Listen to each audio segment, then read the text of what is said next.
Hello, Calvary family. Hey, I'm up in the back of the church on the patio. This patio is donated by a family at the church. It's gorgeous. Feel free to come up anytime and enjoy it. It's a beautiful day today. I pray you're enjoying it, knowing that God's already in it and He's with you. But even more than that, that He's for you. Really, if we just grabbed onto those three things, it'll change our view on how we look at anything that's coming our way. Like he already knows. But just quick, before we get started here, Sunday is exciting. We're starting a new book this Sunday, First John, and with that, our first mini series going through the book of First John. We're going to do a series of mini series based upon the passages that are being communicated to us. And that's what the mini series are going to be on.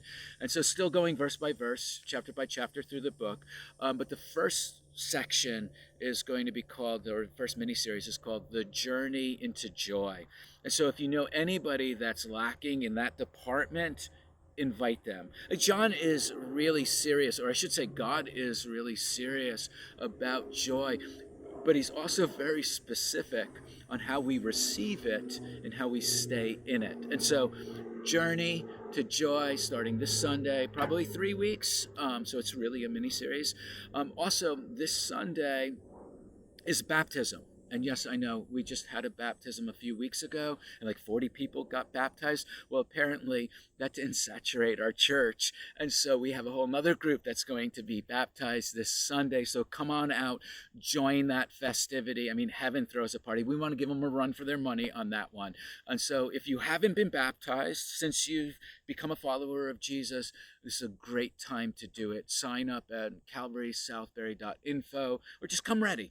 Jesus is going to meet you there. Well, I just want to share with you today something out of my readings. I'm currently in the book of Numbers. Numbers is like an incredible book. It records Israel's travels from Mount Sinai to the promised land. So the land flowing with milk and honey. That's what God liked to call that land, the land flowing with milk and honey. It was promised by God to Israel. The journey from Sinai to the promised land was about 1 week. It ended up taking them 40 years, all because they refused to trust God. And I don't know, maybe you could just relate to that alone. You could just turn this off now. That's good. But sometimes, like we're our own worst enemies. No kingdom of darkness necessary. We just manage it ourselves. We keep ourselves from entering into the fullness of God and His promises. And we of course can cause ourselves so much stress and anxiety simply because we're refusing to trust Him. Well, Israel was led by God to the border of the promised land. Again, a week journey, very important to recognize. God brought them there. And God tells Israel, send in 12 spies, one person to represent each tribe of Israel. And they're going to go into the land for 40 days and bring back report on the land. And so after 40 days traveling the length and breadth of the promised land, it tells us in chapter 13, verse 23, getting towards the end of the 40 days, it says they came to the valley of Eshcol, and there they cut down a branch with one cluster of grapes, and they carried it between two of them on a pole, and they brought some of the pomegranates and figs. And so no idea really what that looks like. I mean, I can imagine. But this was something that God gave them to show Israel, like a picture of the land. Usually, if you cut down a cluster of grapes, you could throw it in a backpack with, the pomegranates and all and the figs and stuff like that. But this is so huge. When they cut it down, they have to put it between a pole and they need to have two people carry it. Okay, verse 25. So that's just giving a picture of the promised land, truly flowing with milk and honey. Verse 25.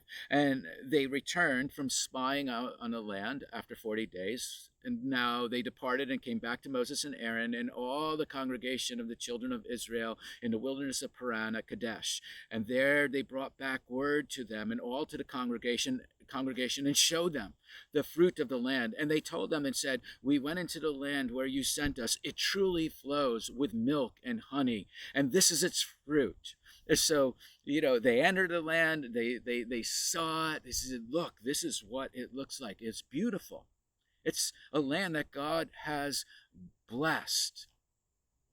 We're seeing pictures of the promised land. I think sometimes as we are together, we get to see like the provision of God and his blessings. We catch glimpses of it in ways we've never saw him before. And, they're saying look, we caught glimpses of it as we were going through the land. If Israel would have stopped right there and spent time thinking about this, thinking about all that God has provided, thinking about the journey from Mount Sinai or even to Mount Sinai, if they would have just stopped there, if they would have just considered all that God had done, but they didn't. The spies continue on, and they say, nevertheless, the people who dwell in the land are strong. The cities are fortified and very large. Moreover, we saw the descendants of Anak there, and the Amalekites dwell in the land in the south. The Hittites and the Jebusites and the Amorites dwell in the mountains, and the Canaanites dwell by the sea and along the banks of the Jordan. So that was true. I mean, they did dwell there. They presented what was true when they threw in the nevertheless, though.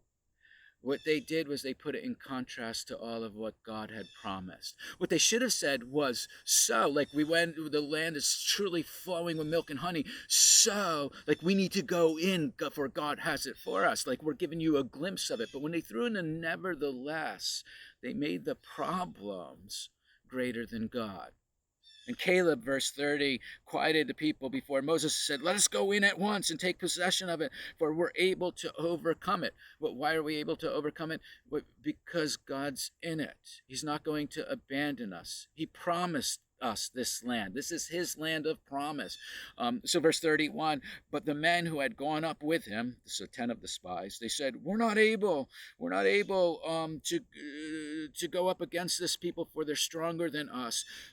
And they gave the children of Israel a bad report of the land which they had spied out, saying, the land through which we have gone as spies is a land that devours its inhabitants, and all the people whom we saw in it are men of great stature. We saw giants, the descendants of Anak there. They came from giants, and we are like grasshoppers in their own sight, and so we were in their sight. So they gave bad report of the land. And that's what I want to point out to you. They gave the people a bad report of the land. Yes, there were giants in the land. Yes, the cities were fortified. Yes, they are greater than us. Yes, they're more powerful and stronger. And yes, they've been there a long time, and they're entrenched and fortified. Oh, that's absolutely true. But God is for us, not against us. Hasn't he been showing Israel this? Hasn't he been showing us this? I mean, there's nothing, is there nothing that they could not look back upon and see how God broke through in the past? Is there not anything that they could look at and just go, oh yeah, in this situation, God showed up?